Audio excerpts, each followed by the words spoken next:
Hello. Hello. Hello. Hello. हाँ hello sir. आप लोगों को आवाज़ आ रही है आपको? जी सर। ठीक है।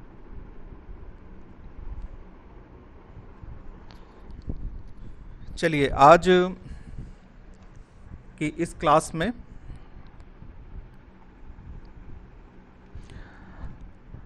हम लोगों को अध्ययन करना है शोध के प्रकार के बारे में। जो पिछली क्लास हुई है उसमें आप लोगों ने शोध के अर्थ को समझा। आशा करता हूं कि आप लोगों को शोध कहते किसे हैं ये समझ में आया होगा। एक बार संक्षेप में मैं कल की क्लास को के सार को बता देना चाहूँगा कि कल आपने शोध की विभिन्न परिभाषाएं पढ़ी थीं। उन परिभाषाओं में एलवी रेडमैन की, ड्रेवर की, पीवी यंग की, कर्लिंगर की परिभाषाएं पढ़ी। आपने शोध की सामान्य प्रकृति को समझा, शोध के उद्देश्यों को समझा। आपने समझा कि शोध नवीन ज्ञान प्राप्त करने का एक व्यवस्थित प्रयास है जिसके अंतर्गत नए ज्ञान की खोज की जाती है, पुराने सत्यों को नए ढंग से प्रस्तुत किया जाता है और विभिन्न चरों में व्याप्त नए संबंधों का स्पष्टीकरण या संबंधों का स्पष्टीकरण किया जाता है। इस तरीके से आपको शोध की रूपरेखा समझ में आई। शोध एक गत्यात्मक विषय है। रूपरेखा इसलिए मैंने कहा है कि शोध को आदमी जिंदगी भर समझता रहता है, फिर भी कुछ ना कुछ शेष रह जाता है। ठीक है, तो अगर कोई ये कहता है कि उसको शोध पूरी तरीके से समझ में आता है तो वो गलती पे है। शोध एक गत्यात्मक पक्ष है जिसमें आदमी निरंतर कुछ ना कुछ सीखा करता है।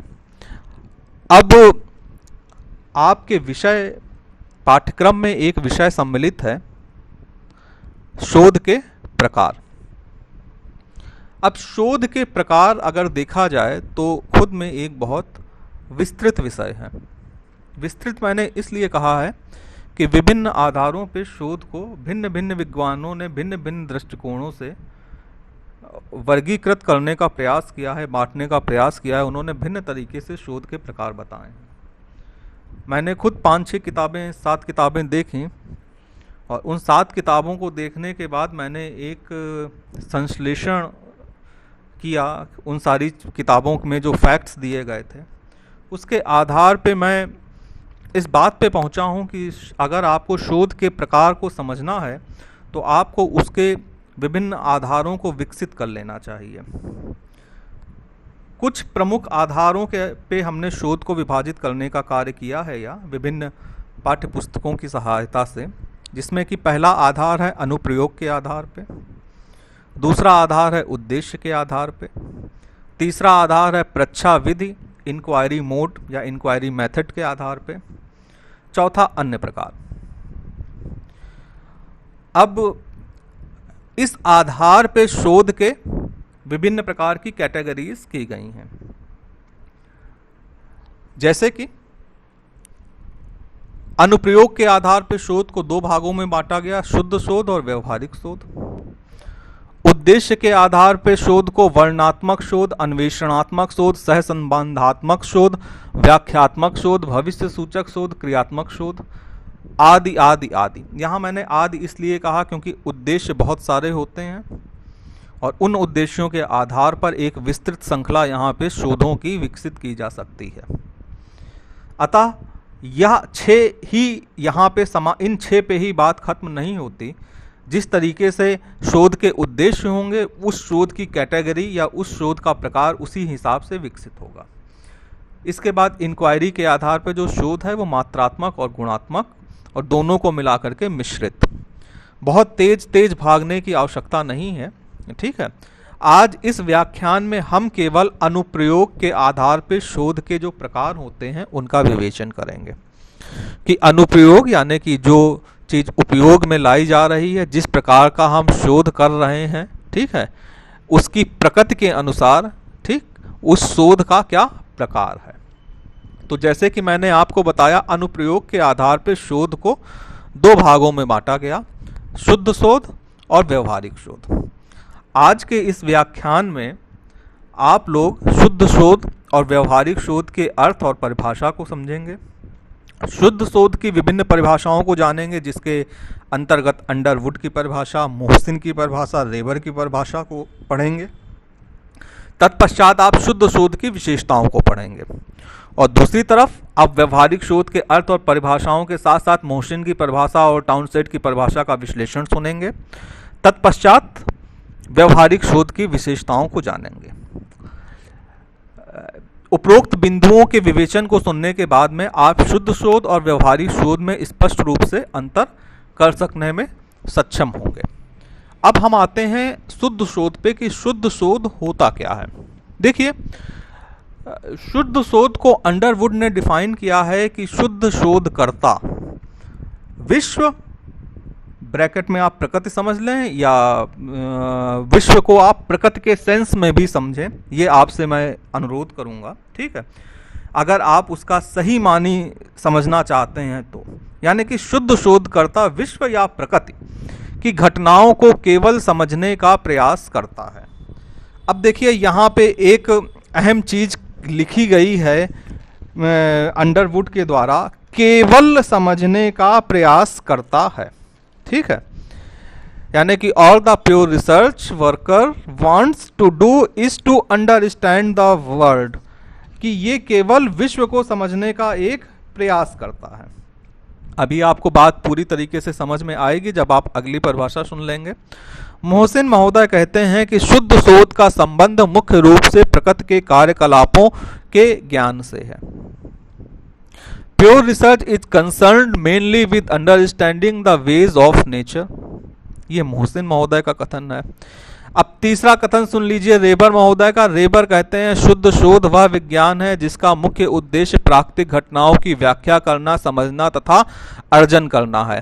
देखिए, ये जो शुद्ध शोध है, जिसको आप मौलिक शोध के रूप में भी जानते हैं, ठीक है, सैद्धांतिक शोध के रूप में भी जानते हैं, यह शोध, इस शोध का जो मूल आधार है वो जिज्ञासा है। यूं तो जिज्ञासा सभी प्रकार के शोध का आधार होती है, परंतु यह जिज्ञासा इस तरह की जिज्ञासा है जैसे कि आपने कोई जीव देखा, मान लीजिए केंचुआ देखा,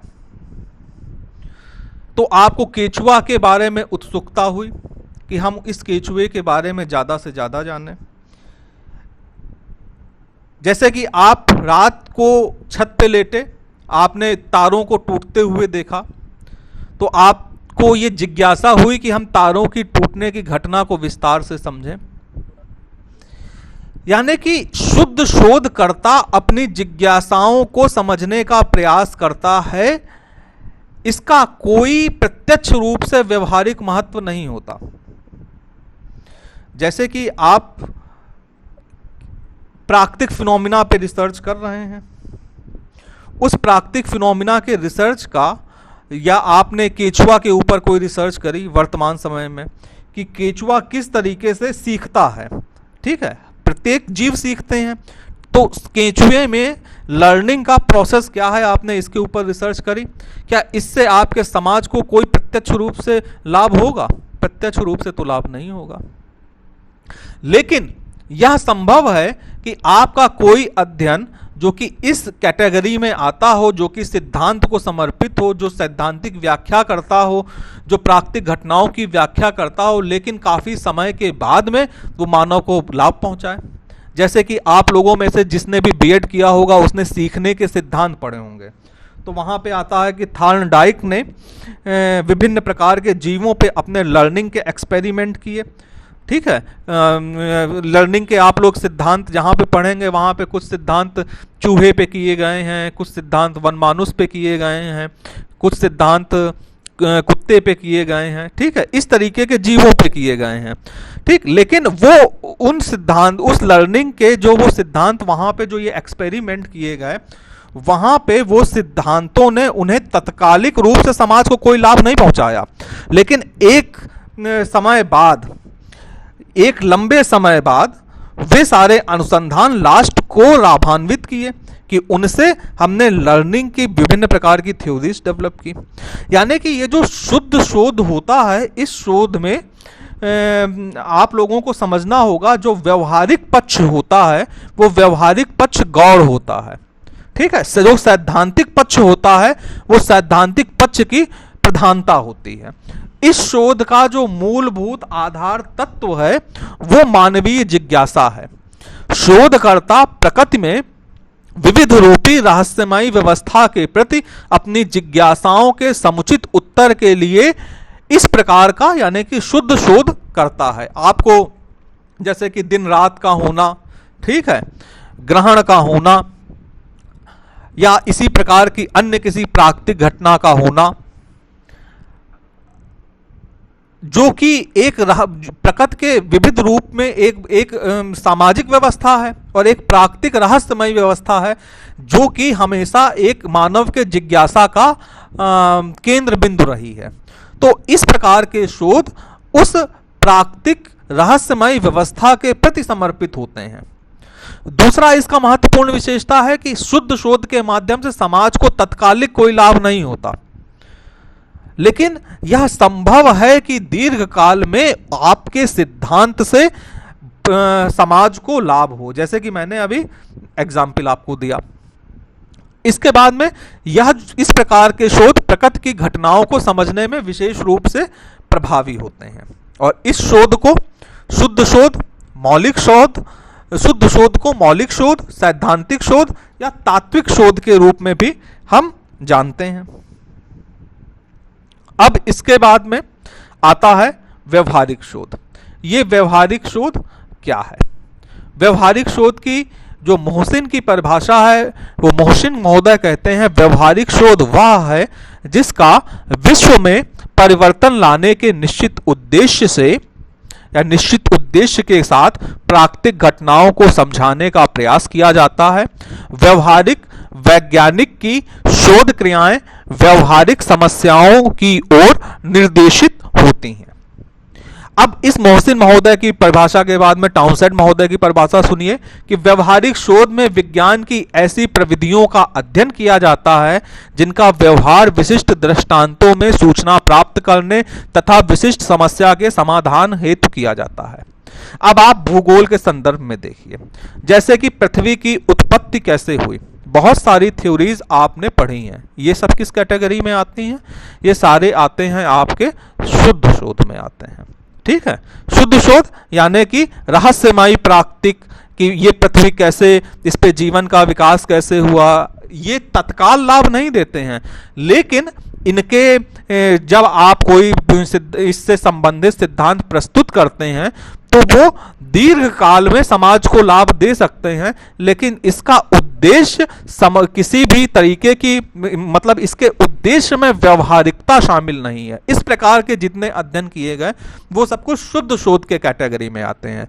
दूसरी तरफ आप देखते हैं कि भूगोल जगत में शोध होते हैं, जैसे कि आप मलिन बस्तियों पे करते हैं, आप किसी क्षेत्र की आर्थिक असमानता के ऊपर करते हैं, इस तरीके के जो भी शोध हो रहे हैं, या आप स्मार्ट सिटी पे किसी तरीके का शोध कर रहे हैं, आप मानव के जीवन की गुणवत्ता पे किसी तरीके का शोध कर रहे हैं, तो ये सारे शोध व्यवहारिक शोध कहे जाते हैं। क्यों कहे जाते हैं? क्योंकि इसमें जो शोधकर्ता का उन्मुखीकरण है, जो ओरिएंटेशन है, वो व्यवहारिक सामाजिक शोध समस्या की ओर है, नंबर एक चीज। दूसरी चीज, शोधकर्ता का उद्देश्य है कि अपने शोध के माध्यम से समाज की तत्कालीन समस्याओं का समाधान प्रस्तुत किया जाए, यानी कि समाज में जो विभिन्न प्रकार की समस्याएं हैं उन समस्याओं के समाधान हेतु आप शोध करें, यानी कि आपके शोध का व्यवहारिक महत्व हो। हालांकि आपका शोध किसी ना किसी सिद्धांत से प्रेरित अवश्य होगा, पृष्ठभूमि में उसकी एक सैद्धांतिक पृष्ठभूमि अवश्य होगी, लेकिन उस सैद्धांतिक पृष्ठभूमि के साथ साथ जो उसका उद्देश्य होगा वो उद्देश्य व्यवहारिक होगा, जिससे समाज को तात्कालिक लाभ होगा। यानी कि आप थ्योरेटिकली वर्क नहीं कर रहे हैं, आप सिर्फ सैद्धांतिक रूप से कार्य नहीं कर रहे हैं, आप जो कार्य कर रहे हैं वो व्यवहारिक कार्य कर रहे हैं। इस प्रकार का, जैसे कि कुछ मैंने आपको व्यवहारिक कार्य के उदाहरण दिए, जैसे कि आप किसी समस्याग्रस्त क्षेत्र के लिए विभिन्न प्रकार की नीतियां या बाढ़ ग्रसित क्षेत्र का आप अध्ययन करें या सूखा ग्रसित क्षेत्र का आप अध्ययन करें। ये सब क्या हैं? ये समाज की समस्याएं हैं। इन समस्याओं के समाधान प्रस्तुत करने के लिए जब आप शोध कर रहे हैं तो आपका शोध व्यवहारिक है। किसी प्रकार की नगरीय समस्या पे करें, मलिन बस्ती पे करें, इस तरीके के शोध क्या हो कहलाएंगे? व्यवहारिक कहलाएंगे। हालांकि इसकी भी एक सैद्धांतिक पृष्ठभूमि होगी। बिना सैद्धांतिक पृष्ठभूमि के कोई भी शोध आगे नहीं बढ़ सकता, लेकिन इसका जो उद्देश्य है वो उद्देश्य व्यवहारिक है। दूसरी तरफ शुद्ध शोध है जो कि सिद्धांत से सिद्धांत की ओर चलते हैं, यानी कि विभिन्न प्रकार के सैद्धांतिक पृष्ठभूमियों को आधार बना के विभिन्न प्रकार के सिद्धांत और नियमों को प्रतिपादन या स्थापित करने के उद्देश्य से चलते हैं। एक तरफ व्यवहारिकता में समाज की विभिन्न समस्याओं का समाधान प्रस्तुत किया जा रहा है व्यवहारिक शोध में, तो दूसरी तरफ शुद्ध शोध के अंतर्गत आप क्या कर रहे हैं? विभिन्न प्रकार के सिद्धांतों या नियमों को स्थापित कर रहे हैं जिसका संबंध किसी प्राकृतिक घटना या नेचुरल फिनोमिना से हो, यानी कि यह समाज के लिए प्रत्यक्ष रूप से व्यवहारिक नहीं होता, हालांकि दीर्घ काल में उसके द्वारा किया गया यह कार्य व्यवहारिक समाज को लाभ पहुंचा सकता है। तो इस प्रकार आपने इस व्याख्यान में सुना कि अनुप्रयोग के आधार पे शोध दो प्रकार के होते हैं, शुद्ध शोध और व्यवहारिक शोध। शुद्ध शोध के अंतर्गत आपने अंडरवुड की परिभाषा, अंडरवुड की परिभाषा के साथ साथ आपने मोहसिन की परिभाषा, और मोहसिन की परिभाषा के बाद आपने रेबर की परिभाषा को सुना। उसके बाद आपने शुद्ध शोध की विशेषताओं को जाना, और शुद्ध शोध की विशेषताओं के जानने के साथ साथ आपने व्यवहारिक शोध के अंतर्गत मोहसिन और टाउनसेट की परिभाषा को पढ़ा, और उसके बाद आपने व्यवहारिक शोध की प्रमुख विशेषताओं को जाना। इस प्रकार से ये अनुप्रयोग के आधार पर जो शोध को वर्गीकृत किया गया है वो प्रमुख वर्गीकरण यहाँ पे पूर्ण होता है। अब व्यवहारिक शोध और शुद्ध शोध के अंतर्गत विभिन्न प्रकार के शोध समाहित किए जाते हैं, यानी कि आप इस उद्देश्य से के आधार पर शुद्ध शोध के अंतर्गत बहुत कैटेगरी कर सकते हैं और व्यवहारिक शोध के आधार पर आप कैटेगरी कर सकते हैं। जब आप शुद्ध शोध के आधार पर कैटेगरी करेंगे तो आपको आपके जो पैरामीटर्स हैं, जो मानक हैं, जो उसमें विशेषताएं होनी चाहिए वो आपको स्पष्ट हैं कि शोध का मूलभूत आधार जिज्ञासा होना चाहिए। ठीक, प्रकृति की घटनाओं को समझने के लिए एक उत्सुकता दिखनी चाहिए। इसकी कोई व्यवहारिकता प्रत्यक्ष रूप से प्रदर्शित नहीं होनी चाहिए, इसमें व्यवहारिक पक्ष गौण होना चाहिए। सिद्धांत से प्रेरित होना चाहिए और सिद्धांत को समर्पित होना चाहिए, यानी कि इस शोध के द्वारा किसी सिद्धांत या किसी नियम की स्थापना होती हो जो कि प्राकृतिक घटना को समझाने का कार्य करे। दूसरी तरफ व्यवहारिक शोध पूरी तरह से व्यवहारिक होते हैं, जो कि समाज की किसी ना किसी समस्या को समर्पित होते हैं। उनका उन्मुखीकरण व्यवहारिक सामाजिक समस्याओं की ओर होता है और वो उस समस्या का समाधान प्रस्तुत करना चाहते हैं। सिद्धांत इसकी पृष्ठभूमि में अवश्य होते हैं, परंतु ये उन सिद्धांतों की सहायता से किसी भी व्यवहारिक समस्या का एक समुचित समाधान प्रस्तुत करके मानव कल्याण में अपना योगदान देना चाहते हैं। इस प्रकार से शुद्ध और व्यवहारिक शोध के अंतर्गत आप विभिन्न शोधों को वर्गीकृत कर सकते हैं। मैं आज का यह व्याख्यान यहीं पे समाप्त करता हूं, और आप लोगों को अगर कहीं पे कुछ ना समझ में आया हो तो आप मुझसे पूछ सकते हैं।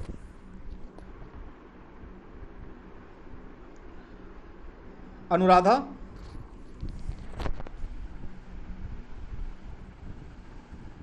विनीता, सीबी, दिलीप प्रसाद,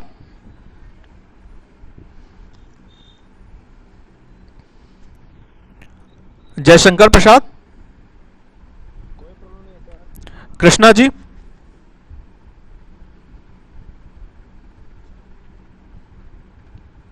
कृष्ण कुमार राय जी, ठीक है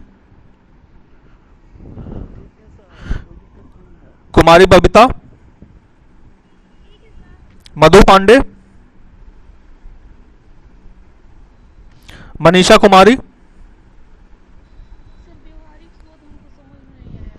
ठीक है, देखिए जो व्यवहारिक शोध होता है, व्यवहारिक शोध का मतलब होता है, व्यवहारिक शोध में आप समाज की किसी समस्या का समाधान प्रस्तुत करना चाहते हैं। जैसे कि लड़कियों को शिक्षा, लड़कियों के या महिलाओं को प्राप्त शिक्षा के अवसर, या महिलाओं को प्राप्त महिलाओं में शिक्षा के अवसरों में प्राप्त असमानता, या महिलाओं के जीवन की गुणवत्ता, इस प्रकार की जो हमारे समाज की समस्याएं हों, जैसे कि मलिन बस्तियों की समस्या, यानी कि इस शोध के अंतर्गत जो समस्याएं होती हैं, जो विषय होते हैं, वो व्यवहारिक होते हैं और समाज की किसी ना किसी समस्या से संबंधित होते हैं, जिसके अध्ययन के द्वारा शोधकर्ता अपने अध्ययन के द्वारा समाज को तात्कालिक लाभ प्रदान करना चाहता है कि अगर मलिन बस्तियां हैं तो मलिन बस्तियों को किस तरीके से हम नियोजित कर सकते हैं। जैसे कि अगर लड़कियों को शिक्षा के अवसर समान रूप से नहीं प्राप्त हैं, या लड़कियां एडमिशन कराने के बाद में स्कूलों में अब नहीं पहुंच पाती, या वो जाना बंद कर देती हैं, तो कौन कौन से ऐसे कारक हैं और उन कारकों का, उन समस्याओं का निवारण किस तरीके से किया जा सकता है। ये जितने भी विषय हैं वो व्यवहारिक शोध की कैटेगरी में आते हैं, अर्थात शोधकर्ता का जो उन्मुखीकरण होता है, जो ओरिएंटेशन होता है, वो सामाजिक समस्याओं को, व्यवहारिक सामाजिक समस्याओं की ओर होता है। ये इसका एक पहला हिस्सा था। दूसरा हिस्सा, वो अपने अध्ययन के द्वारा जो निष्कर्ष प्राप्त होते हैं उन निष्कर्षों से समाज को तत्कालिक लाभ देने का प्रयास करता है। और तीसरा जो इसका अहम हिस्सा है वो ये है कि इसमें प्रत्यक्ष रूप से किसी सिद्धांत का निर्माण या किसी नियम का निर्माण नहीं किया जाता, बल्कि सामाजिक समस्या का एक समाधान प्रस्तुत किया जाता है। हालांकि इसके पृष्ठभूमि में कोई सिद्धांत अवश्य हो सकता है। ठीक है, इस तरीके से ये व्यवहारिक शोध की प्रमुख विशेषताएं और प्रमुख इसका संपूर्ण सार था, जो कि मैंने अपने व्याख्यान में दिया था। निशांत कुमार, पूजा कुमारी,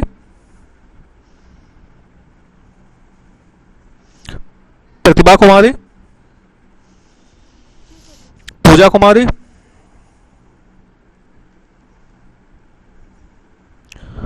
रामानुज, दिक्कत नहीं है सर। रोशन कुमार, जी सर, ठीक है सर, पूरा कंफर्म हो गया। जी सरदार जयदीप सिंह, ठीक है सर। शबनम परवीन, शुद्ध शोध। देखिए जो शुद्ध शोध होता है वो शुद्ध शोध प्राकृतिक घटनाओं पर आधारित होता है। आप विभिन्न प्रकार के प्राकृतिक घटनाएं देखते हैं, जैसे कि पृथ्वी की उत्पत्ति से संबंधित विभिन्न प्रकार के सिद्धांत दिए गए। उन सिद्धांतों का कोई व्यवहारिक महत्व हमें तत्काल समाज को नहीं मिला। ठीक है, उसका कोई लाभ समाज को तत्काल नहीं मिला। बहुत प्रकार की जिज्ञासाएं होती हैं, इनका आधार मानवीय जिज्ञासाएं हैं। जैसे कि आपने केंचुआ को देखा, आपने केंचुआ को देख के सोचा कि इस केंचुआ में किस तरह से यह केंचुआ सीखता है, यानी कि केंचुआ में लर्निंग कैपेसिटी क्या है और केंचुआ सीखने की प्रक्रिया कैसा करता है। अब केंचुआ से सीखने से मानव को कोई लाभ मिलने वाला है? तत्काल कोई लाभ मिलने वाला नहीं है। ठीक है, अगर हो सकता है बहुत दीर्घ काल में कोई लाभ मिल जाए, लेकिन तत्काल तो कोई लाभ नहीं मिलने वाला है। लेकिन एक जिज्ञासा है कि हम प्रकृति की इस घटना को समझें। प्रकृति का एक जीव है केंचुआ, उस केंचुआ को समझें। एक जीव अमीबा है, अमीबा में जनन कैसे होता है, हम इसको समझें। इस चीज का जीवों के विकास के लिए तो योगदान है, लेकिन उस चीज का क्या हमारे वर्तमान सामाजिक समस्याओं से कोई लेना देना है? नहीं। यानी कि शुद्ध शोध सिद्धांत परक होते हैं, यानी कि ये सिद्धांत को ही पूर्णता समर्पित होते हैं। इनकी पृष्ठभूमि में भी सिद्धांत होता है और ये किसी न किसी सिद्धांत और नियम की स्थापना के लिए ही किए जाते हैं। ये प्रकृति की विशेष प्रकार की घटनाओं, विशेष प्रकार की रहस्यमय घटनाओं को जानने की चेष्टा करते हैं और उनकी एक सार्थक विवेचना प्रस्तुत करने की कोशिश करते हैं। इस प्रकार के शोधों से समाज को कोई तत्कालिक लाभ नहीं मिलता। जैसे कि आप टूटता हुआ तारा देखें, ठीक है, आपने देखा कि हर अमावस की रात को तारे ज्यादा टूटते हैं। ठीक है, तो आपके दिमाग में जिज्ञासा पैदा हुई कि अमावस की रात में ही तारे क्यों टूटते हैं। अब इस तारा अमावस की रात में क्यों ज्यादा टूटता है, इस घटना का समाज की किसी समस्या के समाधान से या समाज को कोई तत्कालिक लाभ होने जा रहा है? नहीं होने जा रहा है। हो सकता है दीर्घकाल में कोई लाभ हो, तत्कालिक कोई लाभ होने नहीं जा रहा है। तो आप विभिन्न प्रकार के सिद्धांतों को आधार बना के आप एक सिद्धांत स्थापित करेंगे, आप इस और ये बताएंगे कि अमावस्या की रात को तारे क्यों ज्यादा टूटते हैं। ठीक है, तो इस प्रकार के शोध कार्य को शुद्ध शोध कहा गया। ठीक है, चलिए शानू, स्वीटी कुमारी,